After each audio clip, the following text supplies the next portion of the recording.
ಅದು ರಾಮಾಪುರ ಅನ್ನೋ ಹಳ್ಳಿ. ಪ್ರಕೃತಿ ಸೌಂದರ್ಯಕ್ಕೆ ಹೆಸರಾದ ಊರು.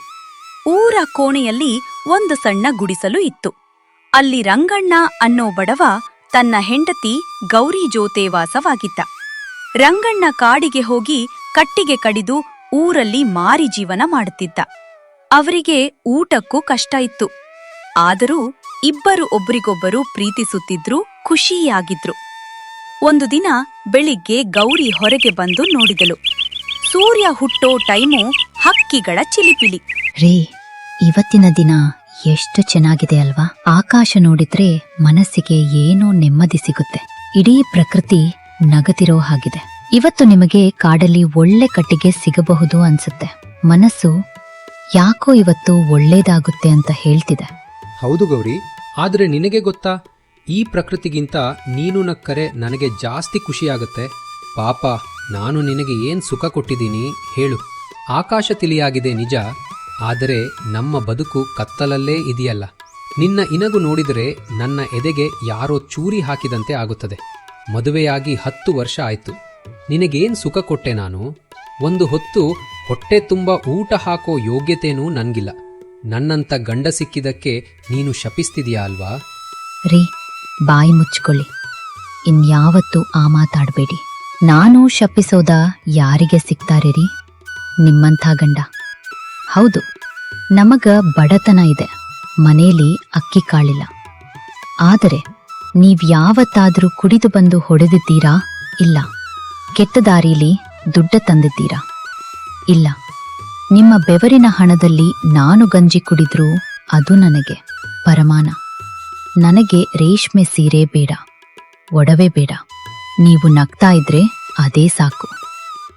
ನಿನ್ನ ಈ ಮಾತು ಕೇಳಿದ್ರೆ ನನಗೆ ಆನೆ ಬಲ ಬರುತ್ತೆ ಗೌರಿ. ಸರಿ, ನಾನೀಗ ಕಾಡಿಗೆ ಹೋಗ್ತೀನಿ. ಕಟ್ಟಿಗೆ ಕಡೆದು ಸಾಯಂಕಾಲ ಸಂತೆಯಲ್ಲಿ ಮಾರಿ ಬರ್ತೀನಿ. ಏನಾದ್ರೂ ದುಡ್ಡು ಸಿಕ್ಕರೆ ನಿನಗೆ ಮಲ್ಲಿಗೆ ಹೂ ತರ್ತೀನಿ. ಬೇಡರಿ, ಊಟಕ್ಕೆ ಅಕ್ಕಿ ತನ್ನಿ ಸಾಕು. ಹುಷಾರಾಗಿ ಹೋಗಿ ಬನ್ನಿ. ರಂಗಣ್ಣ ಕೊಡಲಿ ಹೆಗಲ ಮೇಲೆ ಹಾಕಿಕೊಂಡು ಭಾರವಾದ ಹೃದಯದಿಂದ ಕಾಡಿನ ದಾರಿ ಹಿಡಿದ. ಅವನ ಪ್ರತಿಯೊಂದು ಹೆಜ್ಜೆಯೂ ಬಡತನದ ಭಾರವನ್ನ ಹೊತ್ತಿತ್ತು. ಮಧ್ಯಾಹ್ನವಾಯಿತು. ರಂಗಣ್ಣ ಕಾಡಲ್ಲಿ ಬೆವರಿಲಿಸಿ ಕಟ್ಟಿಗೆ ಕಡಿದ. ಆ ಭರದ ಹೊರೆ ಹೊತ್ತಿಕೊಂಡು ಸಂತೆ ಕಡೆ ಹೋದ. ಮಧ್ಯಾಹ್ನದ ಬಿಸಿಲು ನಿಡ್ಸುತ್ತ ಯಾನದ ಬಿಸಿಲು ನೆಡ್ಸುತ್ತಿತ್ತು. ರಂಗಣ್ಣ ಕೂಗಾಡೋಕೆ ಶುರು ಮಾಡಿದ. ಬನ್ನಿ ಅಮ್ಮ ಬನ್ನಿ, ಒಣಗಿದ ಕಟ್ಟಿಗೆ ಅಡುಗೆ ಮಾಡೋಕೆ ಬೆಸ್ಟ್ ಕಟ್ಟಿಗೆ ಬೆಲೆ ಕಮ್ಮಿ ತಗೊಳ್ಳಿ. ಜನ ಬಂದ್ರು, ಆದ್ರೆ ಯಾರು ಕಟ್ಟಿಗೆ ತಗೊಲಿಲ್ಲ. ಕೆಲವರು ಬೆಲೆ ಕೇಳಿ ಹೋದ್ರು. ಇನ್ನು ಕೆಲವರು ರಂಗಣ್ಣನ ಕಡೆ ನೋಡಲೇ ಇಲ್ಲ.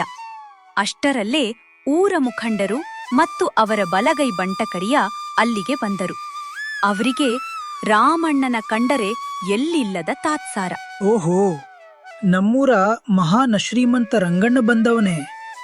ಏನಪ್ಪ ಇವತ್ತು ವ್ಯಾಪಾರ ಜೋರಾಗಿದೆ? ಅಥವಾ ಇವತ್ತು ಮನೆಯಲ್ಲಿ ಉಪವಾಸಾನ ನಿನ್ನ ಮುಖ ನೋಡಿದ್ರೆ ಊರ ಬರಗಾಲ ನೆನಪಾಗುತ್ತದೆ. ಗೌಡರೆ, ನೀವು ಇವನ ಹತ್ತಿರ ಮಾತಾಡಬೇಡಿ. ಇವನು ನಮ್ಮೂರಿಗೆ ಹಿಡಿದಿರೋ ಶನಿ. ಇವನ ನೆರಳು ಬಿದ್ದರೆ ಸಾಕು, ಚೆನ್ನಾಗಿರೋ ಕೆಲಸ ಕೂಡ ಹಾಳಾಗುತ್ತೆ. ಇವನ ಅಂಗಡಿ ಊರ ಮಧ್ಯೆ ಇರೋದ್ರಿಂದಾನೇ ಊರಿಗೆ ಮಳೆ ಬರುತ್ತಿಲ್ಲ ಅನ್ಸುತ್ತೆ. ಹೇರಂಗಣ್ಣ, ನಿನ್ನದರಿದ್ರ ಮೂಕಿಟ್ಕೊಂಡು ಇಲ್ಲಿ ನಿಲ್ಬೇಡ. ಹೋಗಿ ಎಲ್ಲಾದರೂ ಭಿಕ್ಷೆ ಬೇಡು, ಅದೇ ನಿನಗೆ ಸರಿ ಹೊಂದೋದು. ಗೌಡ್ರೆ, ಕರಿಯಣ್ಣ ಯಾಕೆ ಹೀಗೆ ಮಾತಾಡ್ತೀರಾ? ನಾನು ಕಳ್ಳತನ ಮಾಡಿಲ್ಲ, ಯಾರ ಜೇಬಿಗೂ ಕೈ ಹಾಕಿಲ್ಲ. ಮೈ ಮುರಿದು ದುಡಿತಿದ್ದೀನಿ. ಮನುಷ್ಯ ಅಂತ ನೋಡೋಕೆ ಆಗಲ್ವಾ? ನಿಮಗೆ ಹಸಿವು ನಿಮಗೂ ಆಗತ್ತೆ, ನಮಗೂ ಆಗತ್ತೆ. ಅದರಲ್ಲಿ ಏನು ವ್ಯತ್ಯಾಸವಿದೆ? ನಾಲಿಗೆ ಹರಿಬಿಡಬೇಡ. ಬಡವನಿಗೆ ಬಡವನ ಯೋಗ್ಯತೆ ಇರಬೇಕು. ಈಗ ಅವರಿಬ್ಬರು ಅಲ್ಲಿಂದ ಹೋದ್ರು. ಸಂಜೆ ಆಯ್ತು. ರಂಗಣ್ಣನ ಹತ್ರ 1 ರೂಪಾಯಿ ಕೋದ ಇರ್ಲಿಲ್ಲ. ದೇವರೇ, ಯಾಕೆ ನನ್ನ ಜೊತೆ ಹೀಗೆ ಆಟಾಡ್ತೀಡಿಯಾ? ಬೆಳಿಗ್ಗೆಯಿಂದ ಉಪವಾಸ ಇದ್ದೀನಿ. ಹೆಂಡತಿ ಮನೇಲಿ ಕಾಯುತ್ತೀರ್ತಲೆ.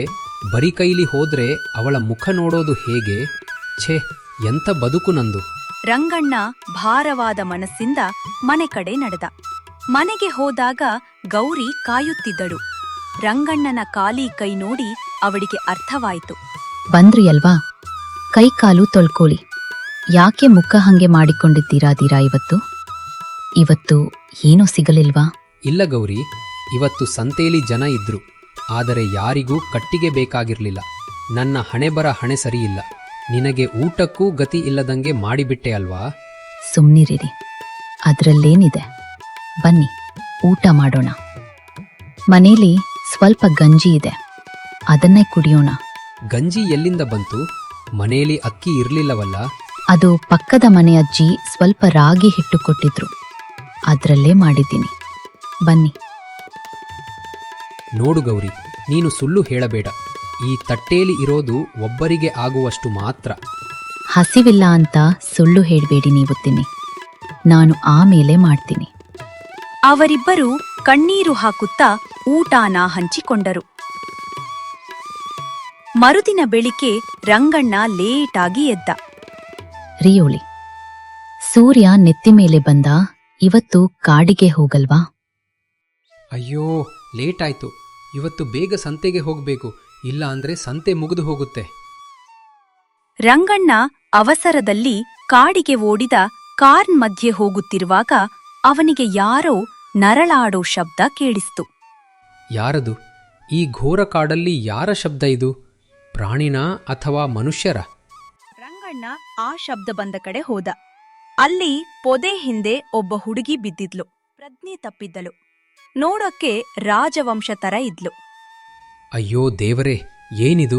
ಯಾರು ಈ ಹುಡುಗಿ ಸತ್ತೋಗಿದಾಳ? ಇಲ್ಲ, ಉಸಿರಾಡ್ತಿದ್ದಾಳೆ. ಇವಳನ್ನ ಹೀಗ್ ಬಿಟ್ಟು ಹೋದ್ರೆ ಪ್ರಾಣಿಗಳು ತಿಂದಾಕ್ತವೆ. ತಾಯಿ, ಯಾರಮ್ಮ ನೀನು? ಕಣ್ಣು ಬಿಡ್ತಾಯಿ. ಅಯ್ಯೋ ದೇವರೇ, ಇವಳು ಯಾರೋ ದೊಡ್ಡ ಮನೆ ಹುಡುಗಿ ಥರ ಇದ್ದಾಳೆ. ಇವಳನ್ನ ಯಾರೋ ಪ್ರಾಣಿಗಳ ಬಾಯಿಗೆ ಹಾಕೋಕ್ಕೆ ಇಲ್ಲಿ ಎಸೆದು ಹೋಗಿದ್ದಾರೆ. ನೀರು ಅಯ್ಯೋ, ನೀರಿಲ್ವಲ್ಲ. ತಾಯಿ, ಧೈರ್ಯ ತಗೋ. ನನ್ನ ಗುಡಿಸಲು ದೂರ ಇದೆ, ಆದರೆ ನಿನ್ನನ್ನು ಹೇಗಾದರೂ ಮಾಡಿ ಬದುಕಿಸ್ತೇನೆ.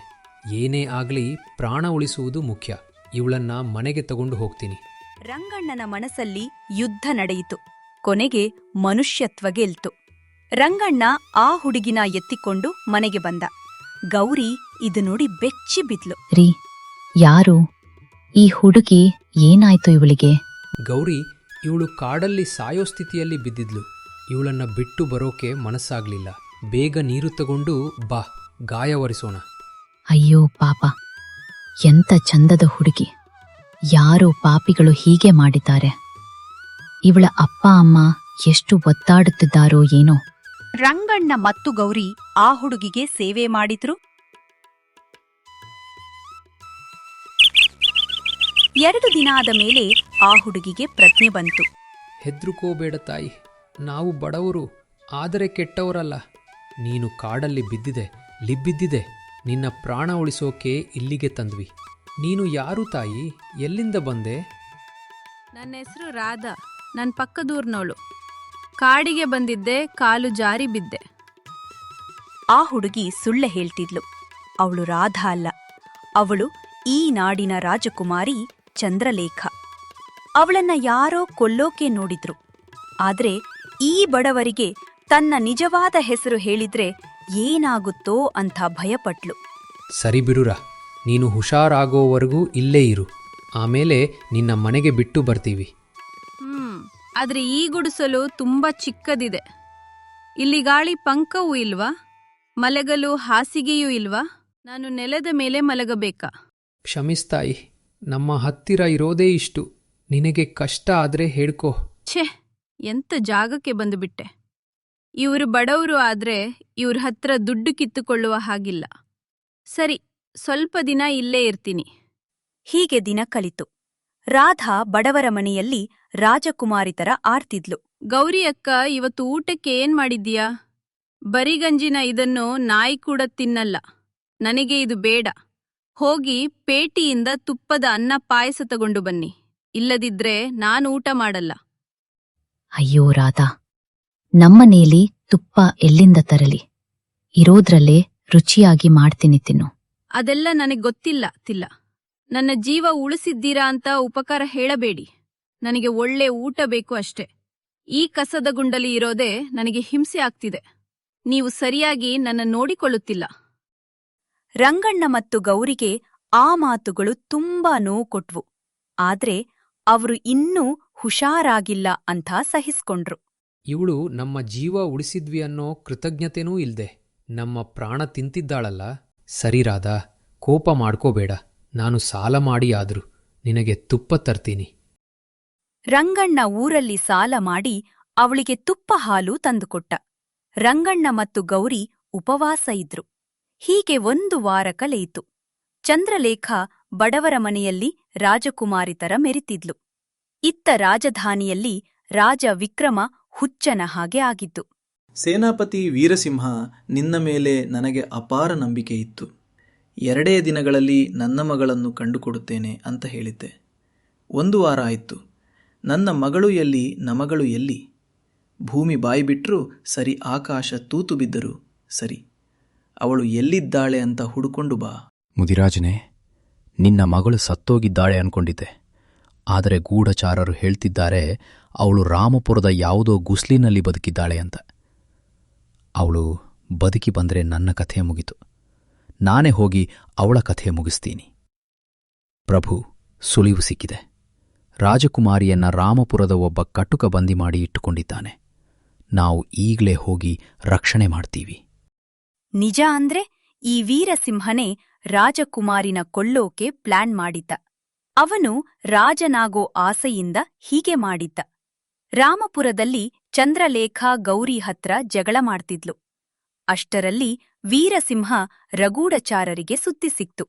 ವೀರಸಿಂಹ ಸೈನ್ಯ ತಗೊಂಡು ರಾಮಾಪುರಕ್ಕೆ ಬಂದ. ರಂಗಣ್ಣನ ಗುಡಿಸಲು ಸುತ್ತುವರಿದ. ರಾಜಕುಮಾರಿ, ನೀವು ಇಲ್ಲಿದ್ದೀರಾ ಅಂತ ನಮಗೆ ಗೊತ್ತು. ಹೊರಗೆ ಬನ್ನಿ. ರಾಜಕುಮಾರಿ ರಂಗಣ್ಣ ಮತ್ತು ಗೌರಿ ಹೊರಗೆ ಬಂದು ವೀರಸಿಂಹನನ್ನ ನೋಡಿದ ತಕ್ಷಣ ಚಂದ್ರಲೇಖಗೆ ನಡುಕ್ಕ ಶುರುವಾಯಿತು. ಇವನೇ ನನ್ನ ಕೊಳ್ಳೋಕೆ ನೋಡಿದ್ದು ಈಗ ರಾಜನ ಸೈನ್ಯದ ಜೊತೆ ಬಂದಿದ್ದಾನೆ. ನಾನು ಸತ್ಯ ಹೇಳಿದ್ರೆ ಇವನು ನನ್ನನ್ನು ಇಲ್ಲೇ ಕೊಲ್ಲಬಹುದು. ಏನ್ ಮಾಡಬೇಕು? ರಾಜಕುಮಾರಿ, ನೀನು ಬದುಕಿದೀನು? ಬದುಕಿದ್ದೀಯಾ ಅಲ್ವಾ? ನೀನು ಬದುಕಿರಬೇಕು ಅಂದ್ರೆ ನಾನು ಹೇಳಿದಂಗೆ ಮಾಡು. ಇಲ್ಲ ಅಂದ್ರೆ ನಿಮ್ಮಪ್ಪನಿಗೆ ನಿನ್ನ ಹೆಣ ಮಾತ್ರ ಸಿಗುತ್ತೆ. ಈ ಗಂಡ ಹೆಂಡತಿ ನಿನ್ನನ್ನ ಬಂಧಿ ಮಾಡಿದ್ರು ಅಂತ ಹೇಳು. ಆಗ ಮಾತ್ರ ನೀನು ಅರಮನೆಗೆ ಹೋಗ್ತೀಯ.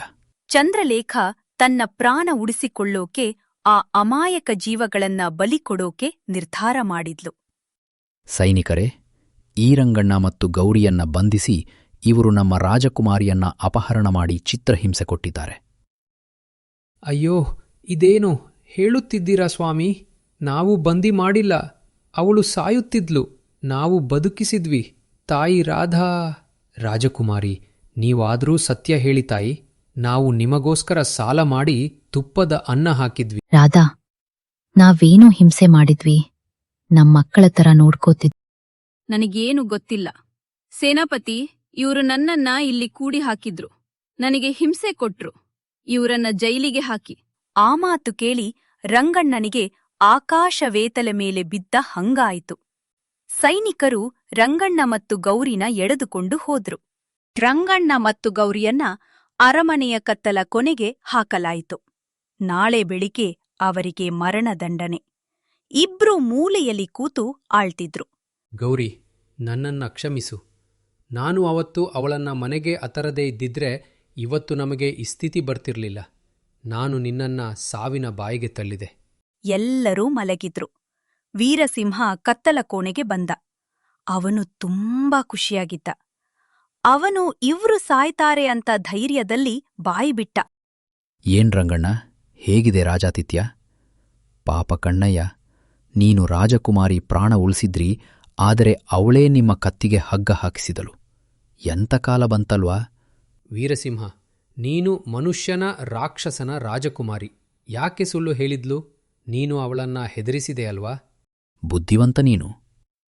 ಹೌದು ರಂಗಣ್ಣ, ನಾನೇ ಅವಳನ್ನ ಕೊಲ್ಲೋಕೆ ಪ್ಲಾನ್ ಮಾಡಿದ್ದೆ. ನಾನು ಈ ರಾಜ್ಯದ ರಾಜ ಆಗಬೇಕು. ಅವಳು ಬದುಕಿದ್ರೆ ನನಗೆ ಅಡ್ಡಿಕಾಡಲ್ಲಿ ಅವಳನ್ನ ಸಾಯೋಕೆ ಬಿಟ್ಟಿದೆ.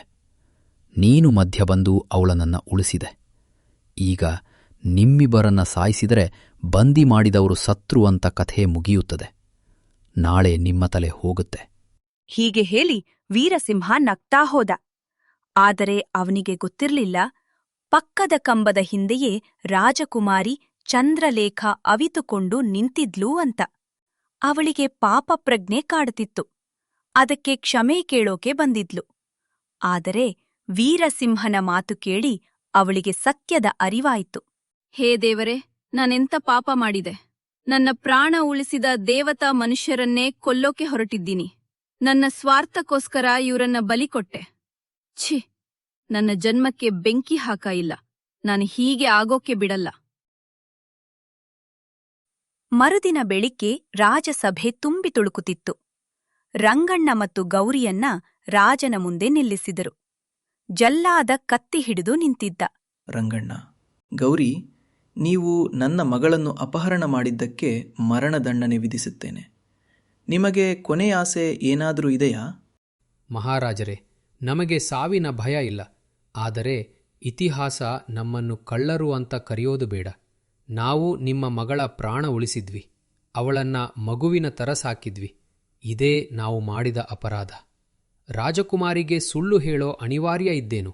ಆದರೆ ಧರ್ಮದ ದೇವತೆ ನೋಡುತ್ತಿದ್ದಾಳೆ ಅಷ್ಟೇ. ಸಾಕು, ಜೈಕಾರ ಹಾಕಿ ತಲೆ ಕಳಿರಿ. ಜಲ್ಲಾದ, ಇವರ ತಲೆ ಕಡಿ. ಜಲ್ಲಾದ ಕತ್ತಿ ಎತ್ತಿದ. ಇನ್ನೇನು ಕತ್ತಿ ಬೀಳಬೇಕು. ಅಷ್ಟರಲ್ಲಿ ನಿಲ್ಲಿಸಿ, ನಿಲ್ಲಿಸಿ ಪಿತಾಶ್ರೀ, ತಡೀರಿ. ಚಂದ್ರಲೇಖ, ಏನಿದು? ಪಿತಾಶ್ರೀ, ಇವರು ಅಪರಾಧಿಗಳಲ್ಲ, ಇವರು ದೇವರು. ಪಿತಾಶ್ರೀ, ಇವರು ಅಪರಾಧಿಗಳಲ್ಲ, ಇವರು ದೇವರು. ನಾನು ಸುಳ್ಳು ಹೇಳಿದಪ್ಪ. ಇವರು ನನ್ ಬಂದಿ ಮಾಡಿಲ್ಲಂದು ಸಾಲ್ ಮಾಡಿ ಉಪವಾಸಿದ್ದು ನನ್ನನ್ನು ಸಾಕಿದ್ರು. ನನ್ನ ಪ್ರಾಣ ಉಳಿಸಿದವರನ್ನೇ ನಾನು ಸಾಯಿಸೋಕೆ ಹೊರಟಿದ್ದೇನೆ. ನಿಜವಾದ ಅಪರಾಧಿ ಇಲ್ಲಿದ್ದಾನೆ, ಈ ವೀರಸಿಂಹನೇ. ನನ್ ಕಾಡಲ್ಲಿ ಕೊಲ್ಲೋಕೆ ನೋಡಿದ್ದು ಇವನೇ ರಾಜದ್ರೋಹಿ. ನೆನ್ನೆ ರಾತ್ರಿ ಜೈಲಲ್ಲಿ ಇವನು ಆಡಿದ ಮಾತುಗಳನ್ನ ನಾನೇ ಕೇಳಿಸ್ಕೊಂಡೆ. ಚಂದ್ರಲೇಖ ಬೆರಳು ಮಾಡಿ ವೀರಸಿಂಹನ ಕಡೆ ತೋರಿಸಿದಳು. ವೀರಸಿಂಹ, ಇದು ನಿಜಾನಾ? ನಾನು ನಿನ್ನನ್ನ ಮಗನ ತರ ನಂಬಿದ್ದೆ. ನೀನು ನನಗೆ ದ್ರೋಹ ಮಾಡ್ತೀಯಾ? ಮಹಾರಾಜ, ತಪ್ಪಾಯ್ತು, ಕ್ಷಮಿಸಿ. ಸೈನಿಕರೇ, ಈ ದೇಶದ್ರೋಹಿನ ಬಂಧಿಸಿ ಇವನನ್ನು ನಾಯಿಗಳಿಗೆ ಆಹಾರವಾಗಿ ಹಾಕಿ. ಸೈನಿಕರು ವೀರಸಿಂಹನನ್ನ ಎಳೆದುಕೊಂಡು ಹೋದರೂ ರಾಜ ಸಿಂಹಾಸನದಿಂದ ಇಳಿದು ಬಂದು ಅವರನ್ನು ನೋಡಿ ಕಣ್ಣೀರು ಹಾಕಿದ. ರಂಗಣ, ಗೌರಿ, ನನ್ನನ್ನ ಕ್ಷಮಿಸಿ. ನಾನು ಕಣ್ಣಿದ್ದರೂ ಕುರುಡನಾಗಿದ್ದೆ. ನನ್ನ ಮಗಳ ಪ್ರಾಣ ಉಳಿಸಿದ ದೇವತಾ ಮನುಷ್ಯರಿಗೆ ಮರಣದಂಡನೆ ಕೊಡೋಕೆ ಹೋಗಿದ್ದೆ. ನನ್ನ ಪಾಪಕ್ಕೆ ಪ್ರಾಯಶ್ಚಿತ ಇಲ್ಲ. ಮಹಾರಾಜರೇ, ತಲೆ ಎತ್ತಿ ಸತ್ಯ ಯಾವತ್ತು ಮುಳುಗಲ್ಲ, ತೇಲುತ್ತೆ. ನಮಗೆ ನ್ಯಾಯ ಸಿಕ್ತು, ಅಷ್ಟೇ ಸಾಕು. ಗೌರಿಯಕ್ಕ, ರಂಗಣ್ಣ ಅಣ್ಣ, ನಾನು ಅಹಂಕಾರದಿಂದ, ಸ್ವಾರ್ಥದಿಂದ ನಿಮ್ಮನ್ನ ಹಿಂಸೆ ಮಾಡಿದೆ. ನಿಮ್ಮ ಪ್ರೀತಿ ಮುಂದೆ ನನ್ನ ರಾಜತನ ಸೊನ್ನೆ.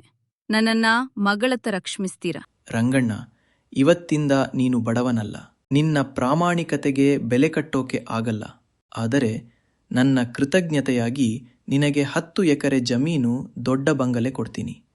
ಇನ್ಮೇಲೆ ನೀನು ನನ್ನ ಆಸ್ಥಾನದ ಸದಸ್ಯ. ಇದನ್ನು ಕೇಳಿ ರಂಗಣ್ಣ ಮತ್ತು ಗೌರಿ ಕಣ್ಣೀರು ಹಾಕುತ್ತಾ ರಾಜನಿಗೆ ನಮಸ್ಕರಿಸಿದರು.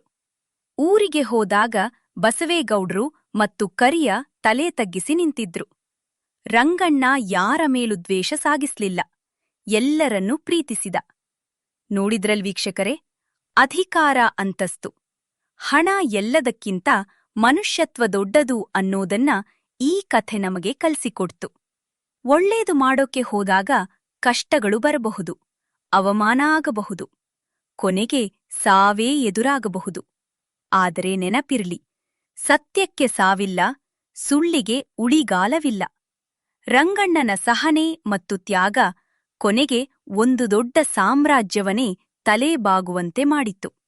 ನಾವು ಬಿತ್ತಿದ್ದನ್ನೇ ನಾವು ಬೆಳೆತೀವಿ. ಒಳ್ಳೇದನ್ನೇ ಬಿತ್ತೋಣ, ಒಳ್ಳೆದಾಗುತ್ತೆ.